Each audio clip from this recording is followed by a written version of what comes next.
ಸಚಿವ ಸಂಪುಟ ರಚನೆ ಹೊತ್ತಲ್ಲೇ ಸ್ಫೋಟಕ ಆಡಿಯೋ ವೈರಲ್ ಆಗ್ತಾ ಇದೆ. ಆಡಿಯೋ ವೈರಲ್ ಬೆನ್ನಲ್ಲೇ ಜಮೀರ್ಗೆ ಈಗ ಟೆನ್ಷನ್. ಜಮೀರ್ ಸಂಪುಟ ಸೇರ್ಪಡೆಗೆ ಕಂಟಕವಾಗಿ ಬಿಡುತ್ತಾ ಈ ಆಡಿಯೋ.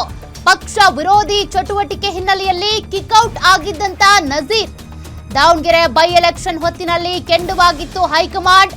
ಅಂದೇ ಜಮೀರ್ ವಿರುದ್ಧ ಪರೋಕ್ಷವಾಗಿ ಕೇಳಿ ಬಂದಿದ್ದಂತ ಆರೋಪ ಇದೀಗ ಆಡಿಯೋ ವೈರಲ್ ಆಗಿರೋದ್ರಿಂದ ಜಮೀರ್ಗೆ ಮತ್ತೆ ಸಂಕಷ್ಟ ತಪ್ಪಿದ್ದಲ್ಲ. ಜಮೀರ್ ಸಂಪುಟ ಸೇರ್ಪಡೆಗೆ ಅಡ್ಡಿಯಾಗುತ್ತಾ ಈ ಒಂದು ಆಡಿಯೋ ಈಗ ಜಮೀರ್ಗೆ ಮತ್ತಷ್ಟು ಟೆನ್ಷನ್ ಹೆಚ್ಚಿಸಿದಂತ ಆಡಿಯೋ. ಜಮೀರ್ ಅವರೇ ಮಾತನಾಡಲಾದಂತ ಆಡಿಯೋ ಅಂತ ಹೇಳಿದ ಈ ಆಡಿಯೋ ಈಗ ಸಿಕ್ಕಾಪಟ್ಟೆ ವೈರಲ್ ಆಗ್ತಾ ಇದೆ. ಜಮೀರ್ ಅವರು ಪಕ್ಷ ವಿರೋಧಿ ಚಟುವಟಿಕೆ ನಡೆಸಿದ್ದಾರೆ ಅಂತ ಹೇಳಲಾಗ್ತಾ ಇದೆ.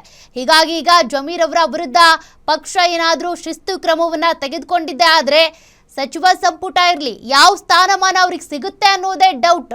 ಹೀಗಾಗಿ ಜಮೀರ್ ಅವ್ರಿಗೆ ಈಗ ಟೆನ್ಷನ್ ಶುರುವಾಗಿದೆ. ಸಚಿವ ಸಂಪುಟ ರಚನೆ ಹೊತ್ತಲ್ಲೇ ಈ ರೀತಿ ಆಡಿಯೋ ವೈರಲ್ ಬೆನ್ನಲ್ಲೇ ಈಗ ಜಮೀರ್ ಅಹ್ಮದ್ಗೆ ಟೆನ್ಷನ್. ಡಿಸಿಎಂ ಸ್ಥಾನ ಸಚಿವ ಸ್ಥಾನವೂ ಮಿಸ್ ಆಗುವಂತ ಭಯ ಆತಂಕ. ಸಿದ್ದರಾಮಯ್ಯ ಬಳಿ ಓಡಿ ಬಂದು ಅಳಲು ತೋಡಿಕೊಂಡ ಜಮೀರ್. ಅದು ನನ್ನ ಆಡಿಯೋ ಅಲ್ವೇ ಅಲ್ಲ ಅಂತಿದ್ದಾರಂತೆ ಜಮೀರ್ ಆಡಿಯೋ ವಿಷಯ ತಿಳಿದು ಸಿದ್ದರಾಮಯ್ಯ ಕೂಡ ಸಿಟ್ಟಾಗಿದ್ದಾರೆ. ಪಕ್ಷ ವಿರೋಧಿ ಚಟುವಟಿಕೆಗೆ ಸಿದ್ದರಾಮಯ್ಯ ಕೆಂಡಾಮಂಡಲ ಆಗಿದ್ದಾರೆ. ನನ್ನ ಸಚಿವ ಸ್ಥಾನ ಉಳಿಸ್ಕೊಡಿ ಅಂತ ಕೇಳ್ಕೊಂಡಿದ್ದಂತ ಜಮೀರ್ ಈಗ ಸಿದ್ದರಾಮಯ್ಯ ಜೊತೆಗೇನೆ ದೆಹಲಿಗೆ ಹೊರಟಂತ ಜಮೀರ್ ಜೊತೆ ನಜೀರ್ ಅಹ್ಮದ್ ಕೂಡ ದೆಹಲಿಗೆ ಪ್ರಯಾಣ ಬೆಳೆಸಿದ್ದಾರೆ. ಆದ್ರೆ ಸಿದ್ದರಾಮಯ್ಯನವರು ಯಾರೇ ಪಕ್ಷ ವಿರೋಧಿ ಚಟುವಟಿಕೆ ಮಾಡಿದ್ರು ಅವ್ರಿಗೆ ಸಪೋರ್ಟ್ ಮಾಡಲ್ಲ. ಯಾಕೆಂದ್ರೆ ಹೈಕಮಾಂಡ್ನ ನೀತಿ ನಿಯಮಗಳೇ ಆಗಿದೆ. ಮತ್ತಷ್ಟು ಡೀಟೇಲ್ಸ್ ಕೊಡ್ತಾರೆ ನಮ್ಮ ಪ್ರತಿನಿಧಿ ವೀರೇಶ್. ಈಗ ಒಂದ್ ಕಡೆ ಜಮೀರ್ ಅಹ್ಮದ್ ಅವರ ಆಡಿಯೋ ಅಂತ ಏನ್ ಹೇಳಲಾಗಿದೆ ಆ ಆಡಿಯೋ ವೈರಲ್ ಆಗ್ತಾ ಇದೆ. ಇದರಿಂದ ಅವ್ರಿಗೆ ಯಾವ ಸ್ಥಾನಮಾನ ಸಿಗುತ್ತೆ ಅನ್ನೋದಿರ್ಲಿ, ಏನ್ ಶಿಸ್ತು ಕ್ರಮ ಆಗುತ್ತೆ ಅನ್ನುವಂತ ಒಂದು ಆತಂಕ ಇದೆ. ಆದ್ರೂ ಜಮೀರ್ ಅಹ್ಮದ್, ನಜೀರ್ ಇವರೆಲ್ಲರೂ ಕೂಡ DK ಶಿವಕುಮಾರ್, ಸಿದ್ದರಾಮಯ್ಯ ಒಟ್ಟೊಟ್ಟಿಗೆ ದೆಹಲಿಗೆ ಪ್ರಯಾಣ ಬೆಳೆಸಿದ್ದಾರೆ.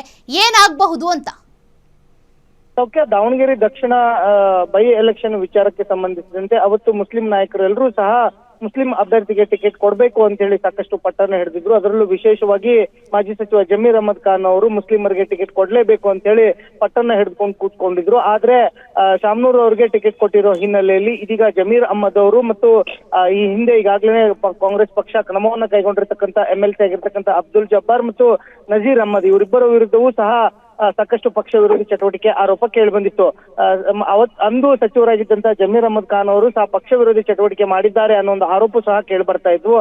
ಅದಕ್ಕೆ ಪುಷ್ಟಿ ನೀಡುವಂತೆ ಇದೀಗ ಜಮೀರ್ ಅಹ್ಮದ್ ಅವರೇ ಮಾತನಾಡಿದ್ದಾರೆ ಎನ್ನಲಾಗ್ತಿರ್ತಕ್ಕಂಥ ಆಡಿಯೋ ರಿಲೀಸ್ ಆಗಿರೋದು ಸಾಕಷ್ಟು ಸ್ಫೋಟಕವಾಗಿರುವಂತದ್ದು. ಯಾಕಂತಂದ್ರೆ ಸಚಿವ ಜಮೀರ್ ಅಹ್ಮದ್ ಖಾನ್ ಅವರು ಅಂದು ಪಕ್ಷ ವಿರೋಧಿ ಚಟುವಟಿಕೆಯನ್ನ ಮಾಡಿದ್ದೇ ಆದರೆ ಕಾಂಗ್ರೆಸ್ ಪಕ್ಷ ಈ ವಿಚಾರವನ್ನ ಸಾಕಷ್ಟು ಗಂಭೀರವಾಗಿ ಪರಿಗಣಿಸುವಂತದ್ದು. ಒಂದ್ ಕಡೆ ಈಗಾಗಲೇ ನಿಯೋಜಿತ ಮುಖ್ಯಮಂತ್ರಿ DK ಶಿವಕುಮಾರ್ ಅವರ ಸಂಪುಟಕ್ಕೆ ಸೇರ್ಪಡೆ ಆಗ್ಲಿಕ್ಕೆ ಸಾಕಷ್ಟು ಸಂಖ್ಯೆಯಲ್ಲಿ ಶಾಸಕರುಗಳು ಪೈಪೋಟಿಯನ್ನ ನಡೆಸ್ತಾ ಇರುವಂತದ್ದು. ಸಚಿವ ಜಮೀರ್ ಅಹ್ಮದ್ ಖಾನ್ ಅವ್ರನ್ನ ಮತ್ತೆ ಸಚಿವ ಸ್ಥಾನಕ್ಕೆ ಸೇರ್ಪಡೆ ಮಾಡ್ಕೋಬೇಕೋ ಬೇಡವೋ ಅನ್ನೋ ಒಂದು ಚರ್ಚೆ ಆಗ್ತಾ ಇರುವಂತ ಸಂದರ್ಭದಲ್ಲೇ ಈ ಆಡಿಯೋ ಸ್ಫೋಟಗೊಂಡಿರುವಂತದ್ದು ಜಮೀರ್ ಅಹ್ಮದ್ ಖಾನ್ ಅವ್ರಿಗೆ ಸಾಕಷ್ಟು ಸಂಕಷ್ಟ ತಂದಿಟ್ಟಿದೆ ಅಂತಂದು ಹೇಳಿದ್ರೆ ಸುಳ್ಳಾಗ್ಲಿಕ್ಕಿಲ್ಲ ಅಂತ ಹೇಳ್ಬಹುದು. ಈ ಆಡಿಯೋ ರಿಲೀಸ್ ಆಗ್ತಿದ್ದಂತಾನೆ ಮಾಜಿ ಹಂಗಾಮಿ CM ಆಗಿರ್ತಕ್ಕಂಥ ಸಿದ್ದರಾಮಯ್ಯನವ್ರನ್ನ ಭೇಟಿಯಾಗಿ ಜಮೀರ್ ಅಹ್ಮದ್ ಖಾನ್ ಅವರು ಸಹ ಚರ್ಚೆಯನ್ನ ಮಾಡಿದ್ದಾರೆ. ಈ ಆಡಿಯೋ ಬಗ್ಗೆ ಏನಾದ್ರೂ ತನಿಖೆ ಆದ್ರೆ, ಇದ್ರ ಬಗ್ಗೆ ಏನಾದ್ರೂ ಸ್ಪಷ್ಟತೆ ಸಿಕ್ಕರೆ ಜಮೀರ್ ಅಹ್ಮದ್ ಖಾನ್ ಅವರ ವಿರುದ್ಧವಾಗಿ ಕಾಂಗ್ರೆಸ್ ಹೈಕಮಾಂಡ್ ನಾಯಕರುಗಳು ಸಹ ಕ್ರಮವನ್ನ ತೆಗೆದುಕೊಳ್ಳುವಂತ ಸಾಧ್ಯತೆ ಇರುವಂತದ್ದು ಮತ್ತು ಜಮೀರ್ ಅಹ್ಮದ್ ಖಾನ್ ಅವರಿಗೆ ಸೂಕ್ತ ಸ್ಥಾನಮಾನಗಳು ಸಿಗೋದು ಸಹ ತುಂಬಾನೇ ಕಷ್ಟ ಅಂತ ಹೇಳ್ಬೋದು. ಸೌಖ್ಯ. Okay, thank you Veeresh ಡೀಟೇಲ್ಸ್ಗೆ.